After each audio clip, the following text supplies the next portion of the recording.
He ruined my sister's pregnancy, so I made sure he'd never forget about it.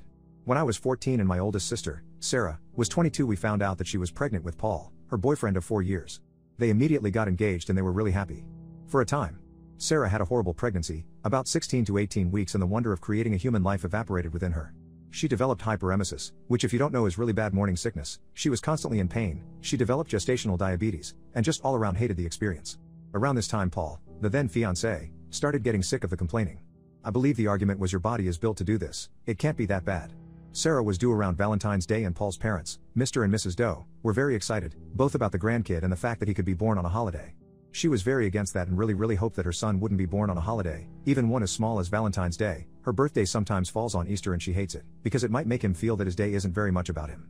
Well, Mrs. Doe says something like, well, if you name him Valentine or Valentino then that'll make the day even more special to him. Again, sister hated the idea. She thought it was tacky, he'd be bullied for it, and just really didn't like the name Valentino.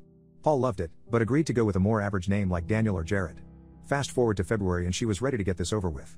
Sarah had officially been put on bed rest because while standing or walking her blood pressure took unexpected spikes and dips. I look back now and goodness do I feel bad for her. She was doing her best to avoid giving birth on Valentine's Day because, again, she didn't want him born on a holiday. Unfortunately, births happen when they happen and that baby was going to come on Valentine's Day whether she wanted him to or not.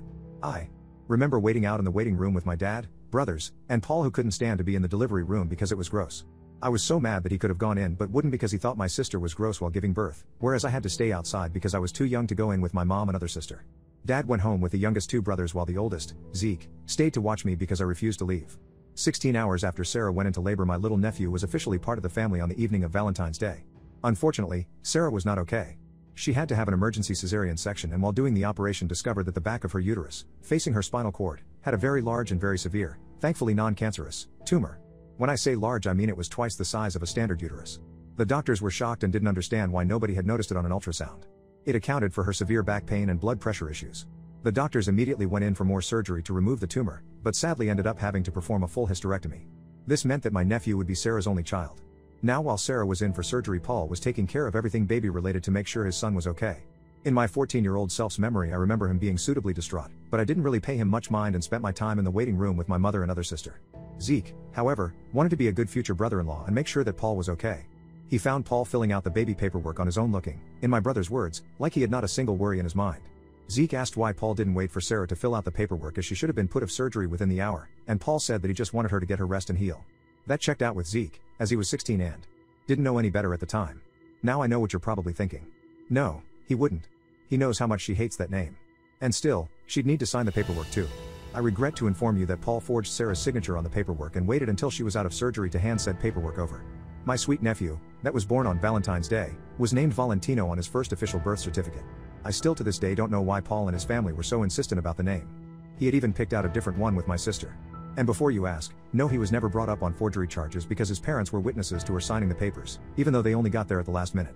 So Sarah dumped him and got her son's name changed a month later. She was willing to do split custody with him because that's her son's father and she wants the kid to know him, but Paul vanished and she never heard anything back, which seemed weirdly out of character to us. Until a mutual friend on Facebook was tagged in his wedding pictures 6 months later. Paul had apparently started cheating on her not long after she got pregnant.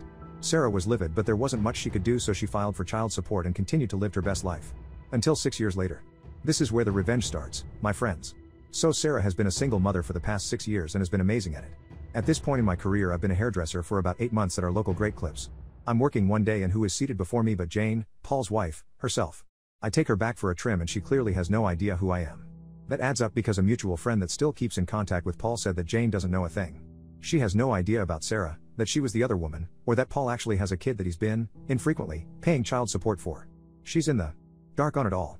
I told myself not to be an SS and treat her like a normal customer, which I did. Now at this point, Jane was heavily pregnant, so a lot of our conversation was about that. She loved being pregnant but it was hard. Her husband was so unsympathetic, big shocker, and she was due in 10 weeks and they still hadn't picked out a name for their baby girl. Ladies and gentle peoples, this was my chance. I asked what kind of name she was looking for and she said I want something unique and unusual, but not ridiculous like Brainly A, you know the ones I'm talking about, and Paul had suggested so many already and she didn't like any of them. So I, conniving little weasel I am, said what about Sarah?